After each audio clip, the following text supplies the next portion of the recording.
Sunlight streamed in to paint everything with shimmering gold, and once more he was reminded exactly how out of place he was in these surroundings. Of course, he wasn't going to argue with getting to show Paige a good time. But the modest apartment he shared with Mason in Newcastle was more his style. Or the sturdy yacht they'd just bought. This? Unreal. The intriguing noises continued, so he stalked deeper into the suite, catching sight of movement behind a slightly ajar door. Holy fucking moly. There was a maid still cleaning the room, but he'd always assumed those get-ups were only found in skanky magazines and porn flicks. Black net stockings covered her shapely legs, secured with garter belts that disappeared under the black frill of a skirt circling her flared hips. Strangely familiar hips that twitched back and forth as she strutted around the edge of the room, flickering a feather duster along the picture frames and side table. The feather duster wasn't nearly as intriguing as the 5-inch heels gracing her long legs, and when she walked, her ass wiggled from side to side in time with the lusty song she sang. Dirty words, nicely in tune with the thoughts running through his brain. Oh, she could take it off if she wanted to. He'd have no complaints. Bloody brilliant woman. He pushed the door open and stepped into the entranceway. Paige twirled and straightened with a gasp, her long black braids flying as one hand snapped up to cover her mouth like some old-fashioned modest heroine. The laughter and smoldering heat in her eyes said there was nothing modest about what she wanted. Trent drew in a deep breath through his nose, picking up a trace of her perfume, sweet yet spicy. He reached over and tugged her earbuds free, the music spilling loose, loud enough to echo off the walls. She licked her lips, then removed the iPod tucked in her waistband and tossed it on the side table.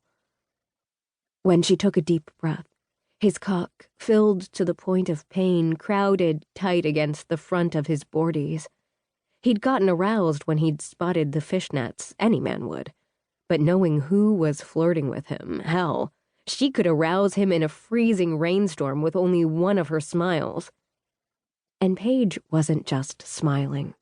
She had wiggled closer, the scoop of her cleavage propped above the edge of her frilly white blouse. Tucked in at the waist, the damn thing emphasized the difference in size between her trim waist and firm tits. God, she had gorgeous tits. Bonjour, monsieur. I'm sorry I wasn't quick enough to get things tidied up in here. Un moment. He reached for her, but she'd already spun out of his grasp. It seemed she wanted to play. Paige peeked over her shoulder as she approached the bed. Her duster fell unmended to the floor, and she leaned way over to adjust the pillows and straighten the cover. Her skirt rode up to reveal 2 smooth ass cheeks and a glimpse of a bare mound, and Trent lost it. He tore across the room and covered her with his body. One hand locked her in place, fingers gripping her breast. The other landed on her upper thigh, sneaking under her excuse for a skirt to yank her ass hard against his groin. I need you to do a few more things before you leave, if you don't mind. Paige purred as she undulated against him.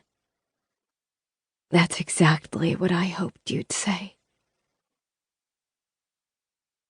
Waiting for her guys to arrive while wearing nothing but the tiny scraps of fabric in her costume had taken every ounce of courage Paige had, and she'd never considered herself a chicken. Normally, the hours before a getaway, she was nothing but a quivering mass of anticipation. But this trip was different. The self-imposed deadline on her Australian adventure was rapidly approaching. There were only a few days remaining before she headed home to Canada. This would be her final chance for fun and frolics with Trent and Mason, and she was going to pull out all the stops, including fulfilling every fantasy she'd ever heard them mention. Trent's lips touched her neck,